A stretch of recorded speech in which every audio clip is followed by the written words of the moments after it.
Stitch People. I am Lizzie Bean, your host of the Stitch People podcast. I'm also the founder of Stitch People, where our goal with cross-stitching is to inspire your personal creativity, and our goal with podcasting is to help you make some new friends while you're at it. Without further ado, let's get into this great episode with Mary Green. You are going to love her. She and I are kindred in so many ways, we found out. Lots of synchronicities, which are my favorite thing in the whole world. Mary is an absolute delight, a bright and shiny star, so full of excitement for trying new things and for just joyful curiosity about the world. We talk about Elvis, we talk about geese, we talk about cross-stitching. It's gonna be good. So I hope you enjoyed this interview as much as I do. Thanks so much for listening. Here we go. Hello, Mary. How are you today? I'm good. How are you? Good. I just have to say my mom's maiden name is Green. So there is a slight chance that we are, related down the distant path somewhere. Yay, that's awesome. That part of my family is all from Pennsylvania and East Coast. So I don't know about you, but who knows? Yeah. Anyway, where are you calling from today? I live in the KC Metro. Okay. Yeah. There you go. How cool. Oh, I love it here. And are you born and raised there, or did you transplant from somewhere else? Okay. I've moved, 3 times. Okay. And it's always been in the same county. Well, there you go. We're not. Hey, if it we're ain't not broke. planning on leaving anytime soon. I love that. Well, good. Here. It sounds like you've found your place in the world. Yeah, that's wonderful. For sure. How cool. Well, Mary, it is so nice to see you face to face, to chat. Thank you. This is the whole point of the Stitch People podcast, is to put faces to names, because I always find myself very frustrated in online situations of any kind, especially something like the Stitch People community, where there's lots of sharing and learning and people are making friends, and you see all these little names and you have profile pictures, but the profile pictures change, and it's hard for that muscle memory, to stick of like, oh, this is my friend. I know them. Yeah. So hopefully by chatting today, we can not only get to know one another, but listeners can get to know you as well, which is so exciting. Thanks. Make some new friends along the way. So Mary, tell me about cross-stitching. How long have you been cross-stitching? Oh gosh, I've only been cross-stitching for a couple of years. Honestly, okay, I've only ever completed 2 projects. Ever. I love that. And I love that you're owning it. That's great. 2 is better than none. I've started so many projects. But I always am like, oh no, it's not right. It's not perfect. I messed up somewhere. Or I get distracted by another pattern or another idea that I have. And so that's something that I definitely struggle with, is following through with completing patterns. I'm going to go out on a limb and say you're probably not the only one. I know I personally have that problem as well. I mean, I have I would say a box with unfinished projects, but I think I have a number of unfinished projects scattered around a number of different places. They're not even in the same place. It's, I definitely, I'm with you. And I also I'll start a holiday one in October, November, and then Christmas kind of comes and goes. And so I'll forget about it and not finish it because it's January now. Right. And then I'll work on it a little bit the next year.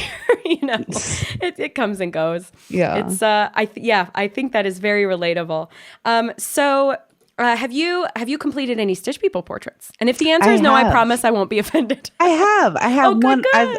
My most recent was one that I made for my daughter's teacher when this was last year, when they were doing Zoom. Okay, so it was one of those. It's I think you can even find it on the Facebook page. Oh, fun! So that was a lot of fun. I think that having a deadline and knowing that it's going to somebody else, right, really kind of helped me get my gear. What's the phrase? Get put you in gear. Get your gears going on the line. I don't know. Okay, we just mix and match metaphors. We can mix and match patterns. So why not? No, I love that. And honestly, that's something I relate to as well, because I feel like, if I'm just working on something for myself, it's because I like it. You know what I mean? And it's not usually because I have like a plan for it for myself. Like, I'll hang it up, I guess. But if it's for somebody else, it's like a birthday or a teacher appreciation or, holiday, something like that. It sometimes is a little bit easier to prioritize. So I love that. How did it go over? How was it received? Good. The eyes looked wonky as all get out. Happens eyes to the are best eyes of are us. hard. Yeah. But I actually loved it. Despite the eyes. Oh, good. And her teacher was like, "Oh my gosh, did Autumn make this?" And Autumn's my little girl, and I go, "No, that was me." You're like, Autumn is a child and probably would not have been able to do as good of a job. It's harder than it looks, is what I'm getting at with that. Talented. Yeah. So. Of course, I learned to cross stitch, I guess, when I was like 8, and we do have some young stitch people kids. Oh, How old's your daughter? She is 11 now. Oh, she'd be great. Oh yeah. Here I am. In my mind, she's like 5 or something. So. No, she's started a couple projects with me. She likes doing it with me, but she gets easily distracted also. So right. Yeah. So that's the only issue. Right. I love seeing when people post in the group about their kids doing their own portraits. I love seeing those. Or we get people, their kids will design themselves and mom will stitch it, or they'll try their hand in it. I've also seen kids take the Stitch People patterns and do like the perler beads with them. Yes. Just like a little bead instead of a stitch, which I think is so cool. And we've thought about like, oh man, my brain immediately is like, can we make kits? Can we get custom bead colors to get like all the skin tones and all the hair? And it's like, oh no, that's just an entirely different business model. Cool. Let's focus on what we do best at cross stitching. But yeah, I think it's great when kids get involved. Do you do crafts with Autumn? You said is her name? Yes. Do you craft together? Do you ever work on things together? Cross stitch or otherwise? We work on our own projects, but next to each other. Okay, I love that. I think we're both kind of a little perfectionisty and controlling. We like our thing to be our thing, and we have a certain way that we want it. And but yeah, so I love that. But you can support each other and feed off of each other's creativity in real time. She is amazing. Yes. Oh, that's so wonderful. Yeah. I love that. Thanks. Autumn and Mary, how beautiful. Could start a whole children's book series about Autumn and Mary, the mother-daughter duo who craft for fun. Oh, I love it. Yes. So do you do any other crafts? It sounds like I'm guessing you do. It's kind of the same thing as with my cross stitching. I'm so easily distractible that I'll start one thing and then I'll get really excited about doing something else and then I'll start something completely different. Like, okay, so I don't know if you've seen the wooden peg dolls. Yes. Like with the little wooden clothespin pegs kind of thing. That's how they started, I believe. Okay. But they've gotten more like tell me more. Tell me, because I think I'm in the arena, but yeah, tell me more about it. And I like making like little characters. I am a childcare teacher, so I make things for my kiddos. I love that. For the classroom for them to play with. So those little wooden dolls and then I want to start crocheting, which I think is kind of in the same realm as cross stitch. Sure. I've seen people Fiber kind arts. of using like the patterns, and I've seen a couple of people take their cross stitch portrait and make a crochet out of it. Right. I think there is a way to kind of translate where you can crochet little like chunks at a time in different colors, the same way that you could do like cross stitches. So in theory, each square of color could kind of translate to a little chunk of, a squarish chunk of crochet stitches or hooks or loops or whatever they're called. Stitches, I think. There was a time I'm not that a crocheter, if you couldn't tell. I painted a lot, but now my husband paints, and I just cross stitch in the same room as he paints. I love that. A family Yeah. that creates together, stays together. So That's what we he's say. creative, then very. he's sympathetic to your hobbies and interests. He gets it. So he gets that's it. great. I He love actually that. was the one who made me start cross stitching. Okay, I'm gonna need to know that full story. That's amazing. I as with all of my interests and hobbies, I over prepare. I get all the stuff for them, and I spend hours and hours doing research, and I just have trouble starting because of my perfectionistic attitude. So finally one day I had been in a bit of a slum, and he got all my stuff together and he sat me down and he's like, you're going to start a hobby. You're going to start cross stitching. And he just sat there with me while I did. It was very sweet, very romantic. That. Yes. That is, it's so thoughtful and kind. Yes. Oh, I love that. Just a little, come with me and I will help you. He's the very great. best. Yes. Oh, that's wonderful. And I'm just going to kind of give you some kudos, because at the same time, it sounds like you've maybe gotten over that hump, because you were just saying how you love starting new things, and you'll start new projects and you'll try new crafts. And now it sounds like you're getting pretty good at starting. So 1,000 high fives for that, because you're right. Sometimes that can be the biggest hurdle for people. Is I think people psych themselves out, and you want to do a good job. And even one thing I'm embracing, I have a friend who, oh shoot, there's a cartoon. There's people who know this one are going to laugh at me trying to describe it. I think there's a cloud that's a character and a dog. Adventure Time? Is that a thing? I think that's anyway, there's this I don't know a whole lot about that one. Me neither, but there's my friend sent me a clip of that show. I'm pretty sure it was not a show, where somebody looks at the other one because he's frustrated that he's not doing a good job, right? And he says, you've got to be a beginner before you're an expert. Like, it's just this simple little line. That. And it was like, yeah, like, where do we get the notion in life that we're supposed to be good at things on the first try? Kids don't think that way. They just like jump right in and they fall down and they scrape their knees and they're like, oops, and they keep going. But then adults, I think we hold each other to like unrealistic standards. And I don't know if it's imposter syndrome. I don't know what it is, but it seems to be a common theme that adults really struggle with really sucking at something.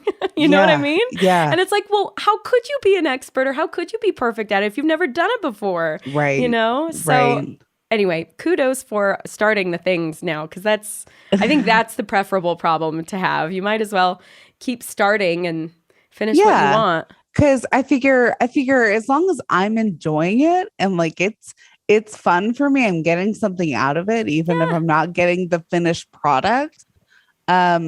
It's still worth my time. Right. It's still I agree. a hobby. So yeah, and it's still a creative outlet and a way to I read this book, The Artist's Way by Julia Cameron. Highly recommend it. And it's like this, if you follow kind of the book the way it's meant to, it's supposed to be like a 12-week like creative jumpstart. It's awesome. And one of the activities you're supposed to do is journal daily. Just she calls it morning pages, and you like dump your ideas out, dump your I just called it taking out my brain trash, because I just wake up and like blah, blah, blah, and it's not even, there's no right or wrong way to do it, like famous last words, right? But it's just to clear your brain and make room for creative energy. And she has this concept that doing that journaling is resting on the page, is how she puts it, that it shouldn't feel like work. It's its own form of rest, but just on a page. And I love that I did like that, for some reason came to me when you were saying that, like, I don't even care if I finish, because to me that's like creative.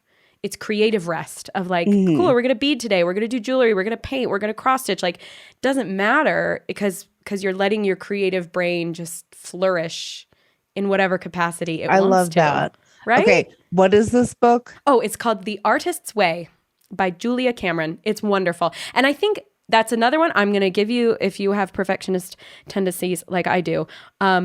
permission to not take 12 weeks to do it and to just like read it cover to cover and get an overview first. and then like take the bits you want. I did it with a little bit of a group this summer, and that was really helpful just for accountability, because like you, when it's like just for myself, I tried to do it just on my own, but I stopped after 4 weeks just because I don't know, I like went on a trip and got out of the habit, and then anyway, so I love that. I say start all the projects. Yes, that is something that I definitely struggle with too, finishing books. So I'm so glad you said that. Yeah. Well, okay. Yes. Another tidbit for you. We are apparently in a synchronous learning cycle here. I read a quote the other day that says, you don't owe books anything. Like in that, like you don't have to finish them. You don't owe them a thing. I feel the same way about crafting. Like if you liked a project and you started it and you got what you needed to out of it, who cares if you finish? Like it's an inanimate object. You don't owe it anything, right? This whole conversation has made me feel so much better about this. Yay, me too. Thank you. We'll just sit here and validate each other. Because I tell you what, I could open my drawers and pull out unfinished project after unfinished project because time and life. Oh, I love that. So much fun. So you paint with your hubby. Well, he paints while you cross stitch. Crocheting, I wish I could give you advice on that, but I know a lot of crocheters and they do amazing things. Make sure to give us an update on the Stitch People community on a Freestyle Friday if you get going on that. Let us know how it goes. Yes. Have you inherited your creative streak or your crafty streak from anyone in your family? Do you have any parents or siblings or grandparents or anybody who is like you? Let's see. I was adopted. Okay. So my birth mother is currently a floral designer. Okay. But she's like really into like chemistry and stuff. My birth dad is a musician.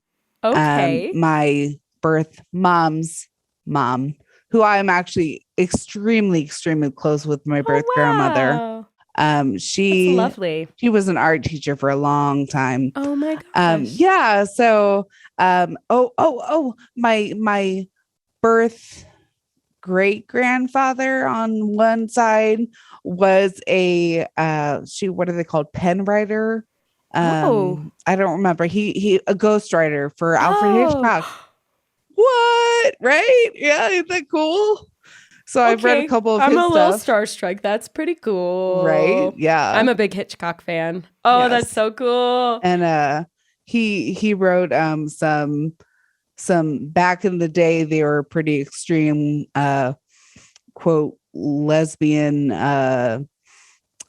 pulp fiction. Oh. Crime novels. Yes. You said this is your great grandfather? Yes. So we're talking like 30s or 40s maybe? Yes. So like back in the day, that. really like pinup girl stuff. I read one of them and I was like, huh. By today's standards. There was nothing. Oh boy. Bad. How risque. About it. Yes. I like to show off that a lot. For sure. And then it got him in with Alfred Hitchcock somehow. So there you go. Right. Exactly. All roads lead to it. That's great. How cool. Okay. So this is literally kind of in your DNA, being creative or self-expression. And that's wonderful. Yeah. How cool. Great. I love it. So did you find when you had your little girl, did she show signs kind of artistic ability and creative interest on her own, or is that something that you specifically kind of fostered with her? She's actually my stepdaughter. Oh, okay. Oh my goodness, sorry. I've been part of her life since before she was even 3. Aww. So I've just kind of always. I love that.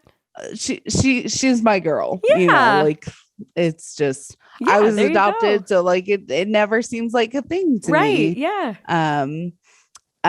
She's always been very creative. Oh, her mom's creative also. Cool. Like I said, her dad paints and he does woodworking and impressive. Oh yeah, he's the most interesting specimen of person.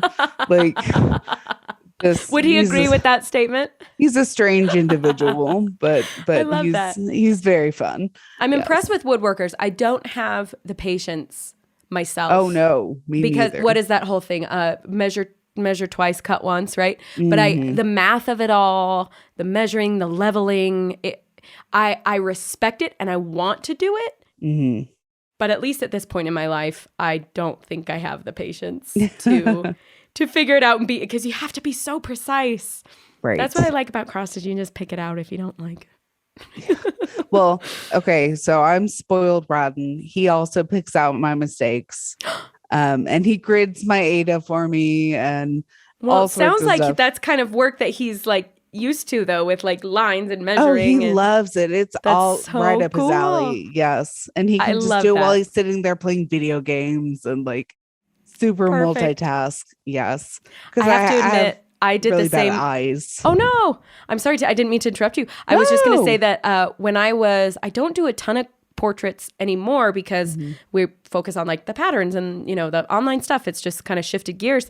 But back when I was in the thick of making portraits, I would make Spencer. I didn't make him. He offered and I gladly took him up on it. He would do all the framing because by the time I was done with a portrait, I was like, I don't want to look at it anymore. I'm done. I don't want to touch it. You know, because I was just like churning them out and he would like, he would get all the wrinkles out and he had his little process and take a good photo of it and frame it up and package it up. So it's so nice to have a supportive partner. Yes. Oh, I love that. Yeah. And you can, fill in each other's strengths and weaknesses and whatnot. For sure. So, yeah.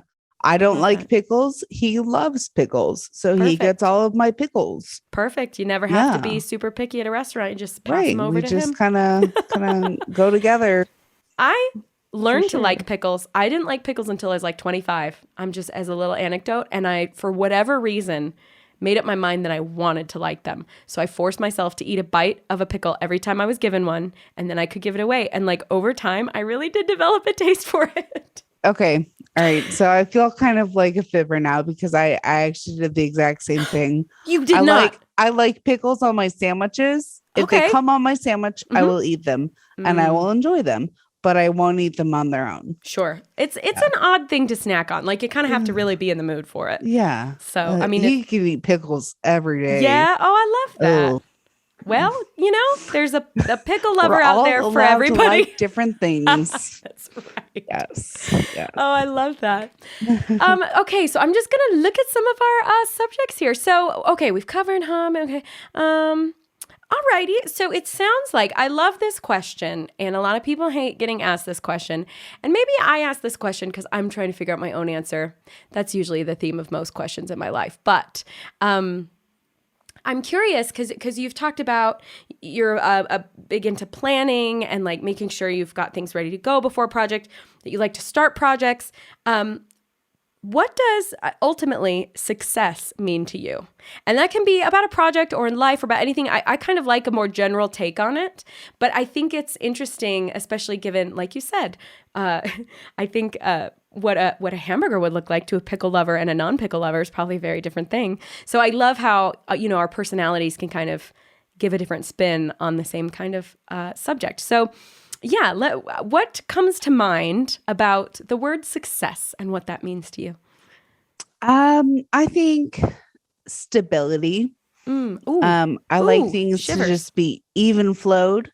And how I can relate that to my cross stitch is that you plan everything out, but then if something turns up wrong, you just kind of go with it. I love it. You kind of just work with it and make it mesh. Yeah. Like a releasing of resistance. You just, there's what is I was just talking to Spencer. He's been reading a bunch of business books and he told me this concept he read in one that really resonated about how it's impossible to plan at the end of the day. Like we don't know all of the curveballs we're going to get thrown. You don't know what the weather's going to be, who's going to show up, who's going to do their job, blah, blah, blah. Like you can't really make a plan, but that the benefit to making a plan is the planning itself, where you have to think through what could happen or think through all the steps of a thing or, by doing the planning itself, it makes you more prepared to do exactly what you just said, which is kind of go with ultimately whatever the flow is that shows up for whatever your thing is, your experience or your project or what have you. Right. Yeah, That's isn't that the always my way? very favorite part. I love planning out the patterns and getting started on them. But Yeah. like I said, that's when I get distracted at that point, and then I'm like, oh, I have more ideas. I have all these things that I want to create. And I love that. Okay, so I'm officially going to add that question. Like, what is your favorite part of making a Stitch People portrait? And it sounds like you just said it. It's the planning of it, like thinking about it and who's going to be in it, what they're going to be designing wearing. it. I Yes, love that that. is my favorite. I could do that all day. I Yes. love that. I enjoy designing. I think I would say, just like spitballing, I really like the point in a portrait where you've designed it, you've kind of done the foundation, like stitch the pants and like basically like kind of the basic big chunks. I really like the details, like going through and getting the hair colors just right, or like adding little jewelry, or like little logos on shirts and boutonnieres. Like I love all the little finishing. I wonder what would happen if we got like a big group of people and had everybody just do their exact favorite part. Yes. Oh my gosh, I would be so happy to It would do be that like a master stitch. because the details, I hate the details. How I hate fun! them. I hate them. I hate them. There we go. We are two sides of the same coin. You give me your Yes. plan, I will I'll just execute it. mail you all of mine. Well, no, we got to find an instrument. We got to find somebody to do like the cross stitching part, and then send it to me, and then I'll do the flourishes on top. That's Yes. nice. Yes. Someone I has to love do that. my eyes. That's all I ask. How do you like to do the eyes? Do you do the X eyes, or do you do French knots, or do you do colors? How do you I approach do the eyes? X, and then I do one strand outlining the X. Mm-hmm. But they look like aliens, and I do them in all black, but I can't get them right. But I mean, like I said, I've only ever gotten to the eye portion of my Stitch People portraits once, so I probably just need to practice. Sure. So, yeah. Practice makes, what is it? Oh no, perfect practice makes perfect. That's what I remember from my music days. It's not just practice that makes perfect. It's perfect practice makes perfect. No pressure. I always felt like, okay, geez, as if it wasn't hard enough. Gosh. Yeah, I mean, I think that stuff comes with time, and especially, just your instincts as to like what you like to do and how you like to cut, just because, you tried this here, try that there. I remember the latest portrait I did was for the How to Stitch a Portrait class in the community. And it was Katie Scholes. We did like a little raffle for a portrait when we hit 10,000 people in the community, which is crazy. But I tried, somebody has come up with what you described, where you do the X in the black, you go around the outline with one thread of floss, but I've seen people do it with like a color. So maybe that's a tip.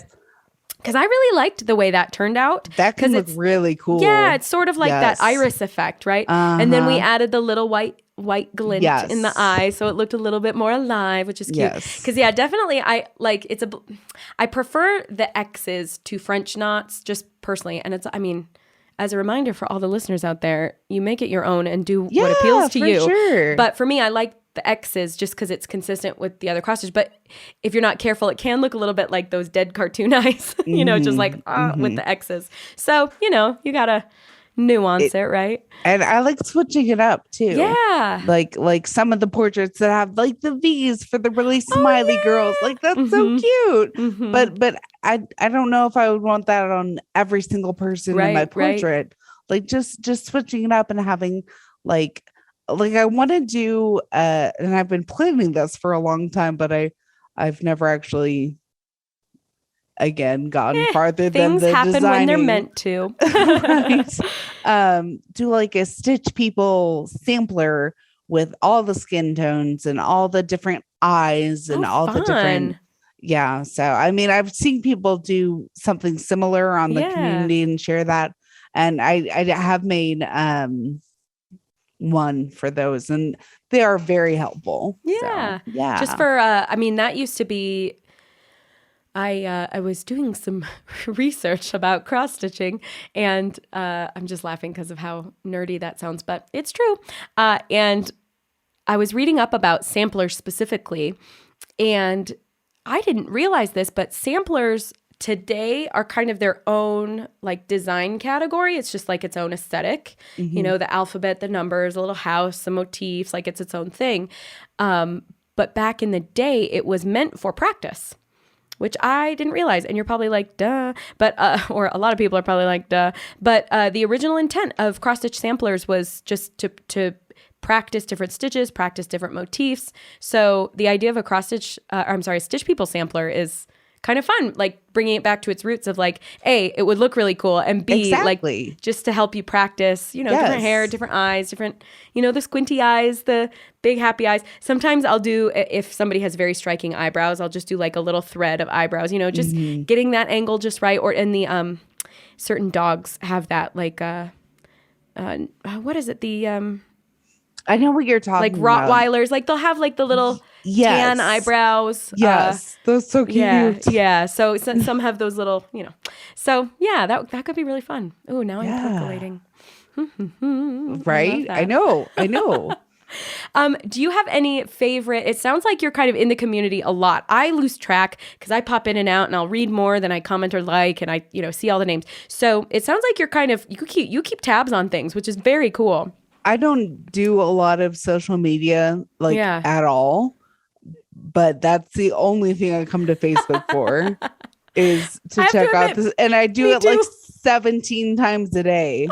I am always because and then I save pictures of things that I'm like, oh, that's a great idea. I'm going to tweak that, or I'm going to use that for one of mine. And so I have album with like 300 pictures from the Stitch People community for it. So like everything that people share, so smart. It's inspiring. It's helpful, and it gets me excited and eager to work on stuff. And I love that. Do you to help all of us who don't save pictures, do you screenshot them, or do you like long click on the photo, assuming it's on your phone, or on the internet you could right click on your computer, but do you literally like download the photo and save it, or do you screenshot them? Okay, I download it. I'm sure there's a better way to do it. I'm just learning. Do you and then do you put it in its own like album so you can access them easily? That's what I'm gonna do more of. I'll screenshot a bunch of things or save things, and then it's just part of my camera roll. And I'm like, I'll go back and find it, and I never do. I keep telling myself I'm gonna go back and like label them all for like this one I like the eyes, and this one I like the so that I can then go back when I'm looking for something specific.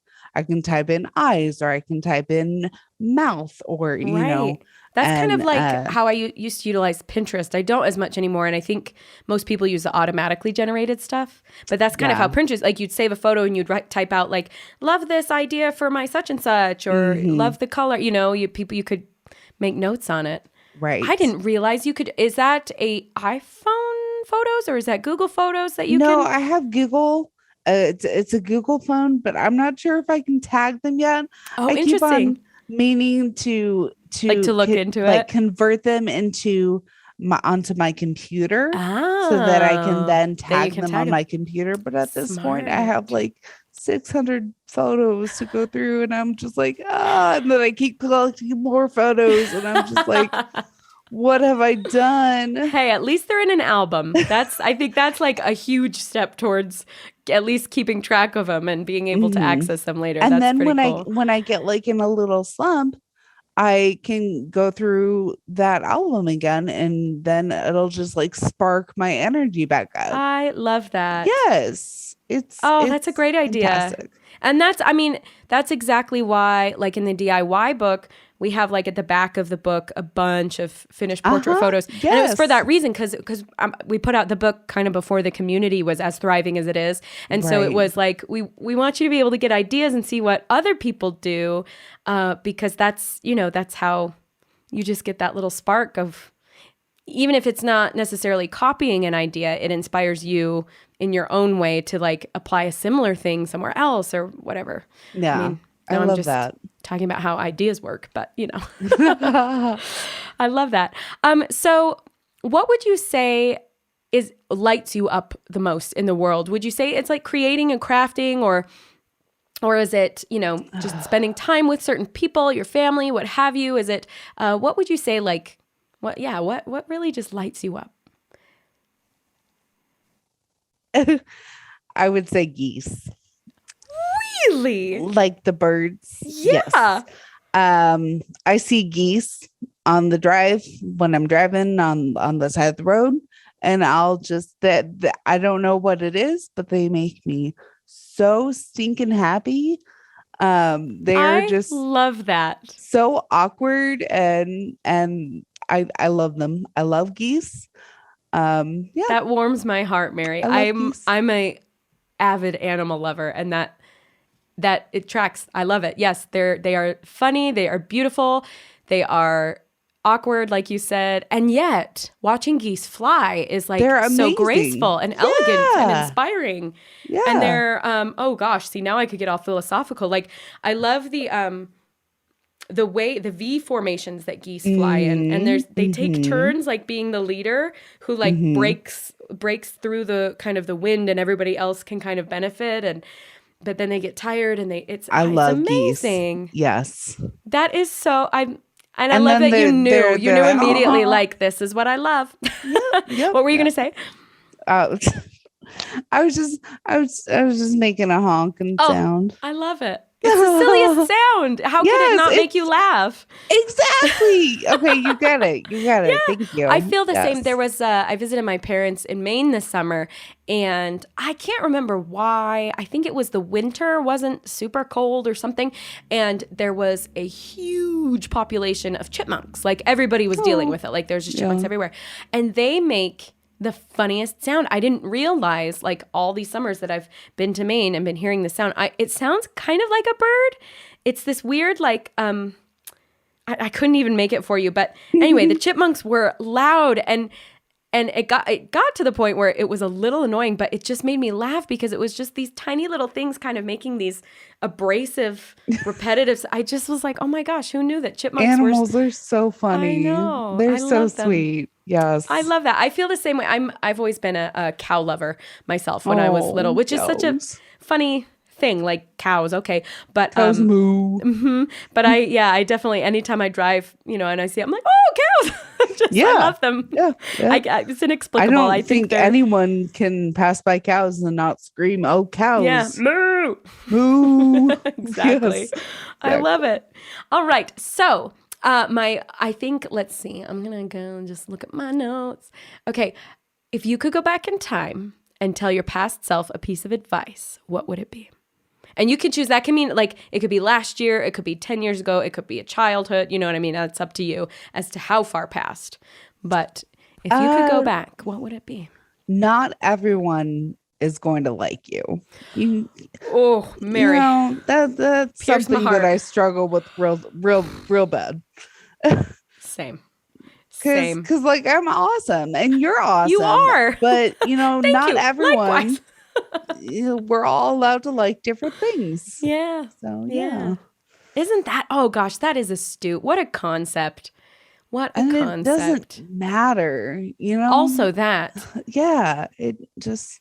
Right. That's hard. I actually, sorry, I used to be a para for a middle school. And I just recently, just this afternoon, actually had lunch with a girl that I had as a para, 10 years ago. And she's 20 now. And it's just, we were talking about, some of the things that I used to tell them when they were in middle school and then how she was like, yeah, you were right. Why, and I was like, yeah. That's like what every like a teacher, advisor, leader, whatever always wants to hear is like, oh, I'm sorry. What was that you just said? You just said that I'm sorry, I was right. Is that? and I remember a few years ago, she told me that she wants to be like me when she grows up. And I was like, oh my God, no. Oh, congrats. Yeah. I mean, that's lovely to hear. I don't know if I missed a chapter in life. Tell me, what is a para? I don't know that I know that word. It's like an assistant teacher. Oh, okay. I guess they don't have them everywhere. It's a paraprofessional or para educator. Okay. Is what they call them Gotcha. here. They're so perfect. that was new to me. Sorry. Well, I figured, I mean, in context, I figured it was like a TA or an assistant or, I love that. I love that. And how satisfying to see your students grow up, and you're like going to lunch. You're like staying in touch with some of them. That's wonderful. Oh my gosh. Yeah. It feels good. Aww. It feels good. It's so satisfying to see people you care about like grow, whether that's literally or figuratively, whatever it is. Yep. Yeah. It's wonderful. And you said you are a teacher professionally for your children's like littles, right? What age group? Well, I'm a daycare professional now. I love that. Okay. So there you go. Yeah, I've just realized that I love kids music. Aww. Like if I could be anything, I would be a kids rock star, like Lori Berkner, and that. You know, I feed off of that energy, and yep. What is it about that energy that appeals to you? They're just so happy and curious. They're so curious about everything, and everything's amazing. Like, like they just, I think we need more of that. You know, I agree. I think that's that like the curiosity, the openness is, you know, when people, I mean, a lot of like spiritual traditions, religious traditions talk about becoming more childlike. And I think to me, it's always been less about like innocence, because I don't think that's particularly helpful as an adult in the world. No. You know, but less that and more that curiosity and like the openness, and kids are just so, just hearing you say that, for some reason, what struck me is thinking of how like forgiving kids are. They don't hold grudges often. Mm-hmm. You know, it's like, I'm sorry. Okay. Want to go play? You know what I mean? Like, it's okay. We can still be friends. Like, it's just very guileless. Such a nice love that template in the world. I love that word, curiosity. I too am a curious person, so that resonates. Okay. Yay. Well, Mary, I think, is there anything else before we have our little rapid fire favorite questions round, is there anything else that you like have been thinking about or any stories that you've wanted to share or been percolating on? If the answer is no, that's okay. No pressure, but I just want to open the floor. So I like hand lettering is also one of my calligraphy? Kind of, not as skillful as calligraphy, because I just don't have the patience for that. Fair enough. But yeah, essentially, just kind of lazy calligraphy. And so I try to, I've saved, I save the pictures from the cross-stitch community for inspiration. I save quotes and things that I want to letter. I love that. And so I try and do one every day. Try, keyword. Good for you. That's a great goal. Inspiration. And I just thought of this, that I'm going to start stitching some of those quotes. Smart. Because you know how you have the what's it called? The bundles. The different fonts or alphabets. Yes, you have some really cool ones there, and I've gotten some others from Etsy. Oh, there's tons on Etsy. Yeah, those can be so fun. Totally, that's a really good idea. Relaxing and so absolutely, I'm excited. Very cool. I'm gonna start doing that. Awesome. Well, hopefully Freestyle Friday we can see some of those as well. I love that. Or ooh, I'm having a lightning bolt. You could make you could pair them with Stitch People characters, like the person who said it, if it's someone famous, or the person you're giving it to, or like the little family, if there's a quote meaningful to the family. I'm all about that text at the bottom. So you could marry the two. Yes, I love that. Yes, I love that. Oh, all right, cool. Lightning round, go. Yes, lightning round. Okay, what is your favorite food? Ooh, big pretzels. Ooh, okay. Well, now I have to ask: salted or cinnamon sugar, or other? Both at the same time. Do them both. It's so good. I've done it since I was like 10 years old. You are blowing my mind right now. It's so good. It's so good. That's it's almost like a salted caramel kind of a situation going on. Oh my gosh. Salty and sugary at the same time. And it's delicious. Well, mic drop. You just won the prize there. That's amazing. Okay. Are you afraid of any bugs or critters? Not really anymore. I used to be really bad. Especially about cicadas. Ooh. And then kind Yeah, of like that's you warranted. did Those with, are not pleasant. yeah, kind of like what you did with pickles. I did that with cicadas. You took I a bite would of one every time you. I'm just kidding.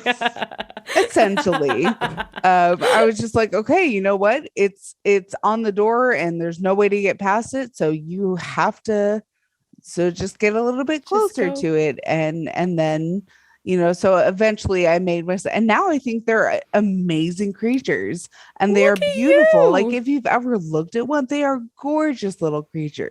I've never So, looked at one all that closely. We don't get them a lot, such that they're like, on the house, or I mean, you can hear them around. oh, we get They're them the so loud, right? bad. They're Yes. but I don't And I know that love I the could. sound. I couldn't like pick one out. Like, oh, that's a cicada. Like they're not that visible here, but we They're can hear gross. them when they're in season. Yeah. What's your favorite season? Fall, winter, spring, summer?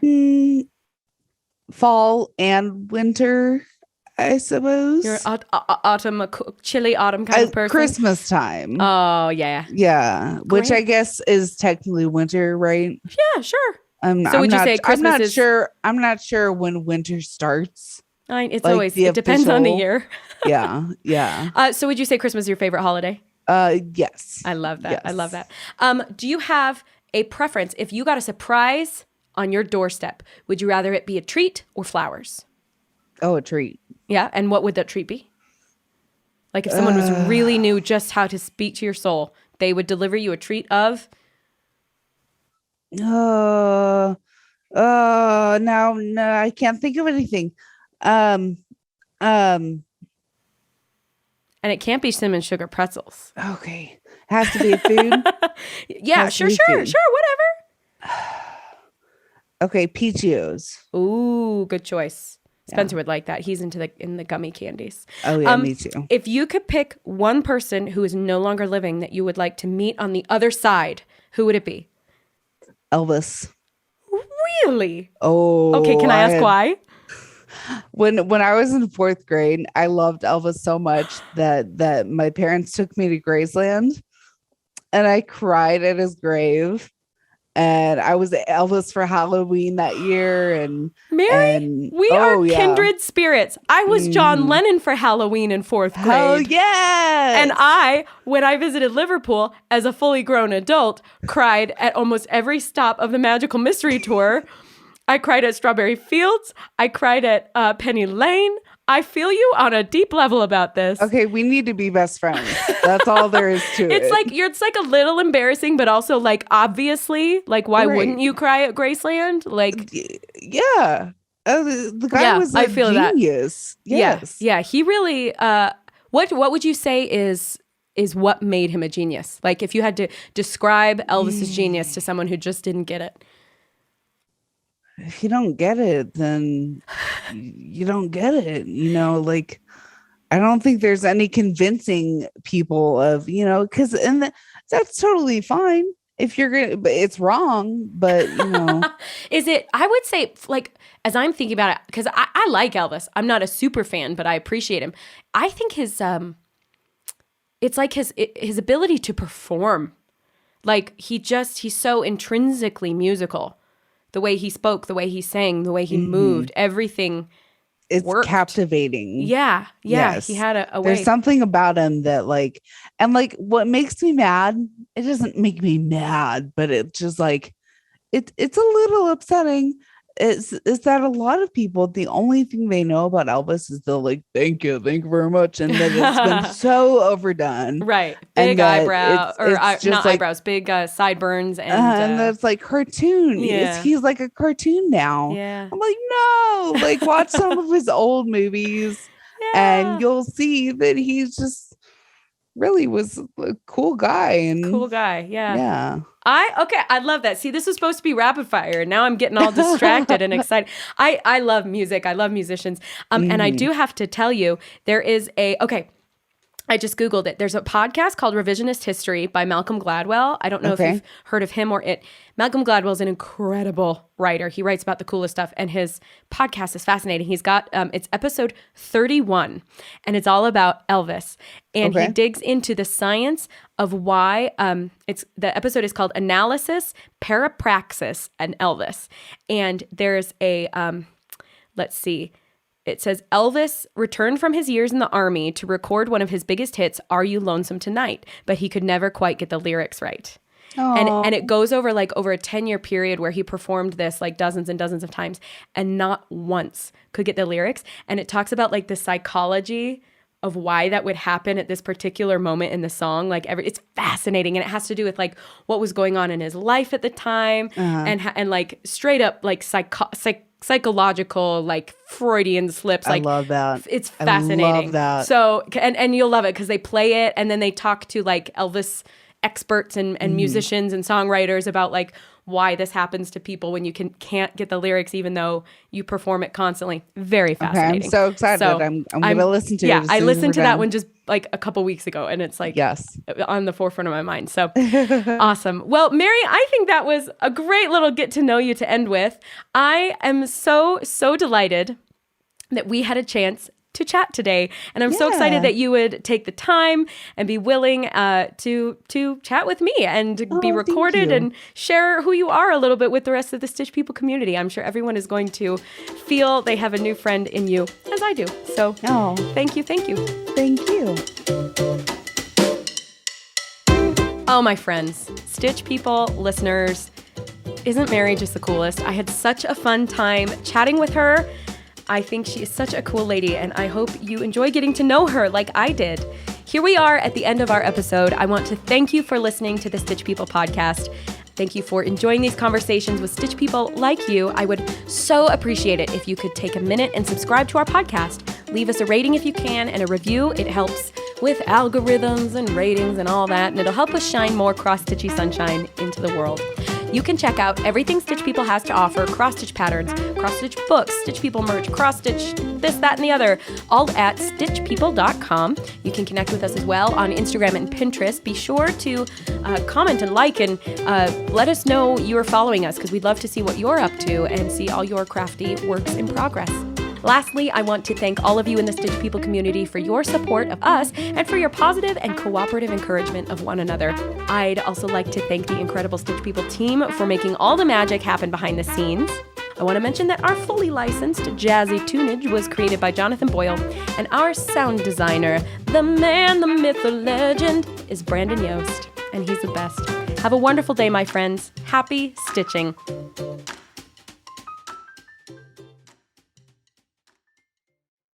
The Stitch People podcast is a production of Beanski LLC and Stitch People. Copyright 2022, all rights reserved.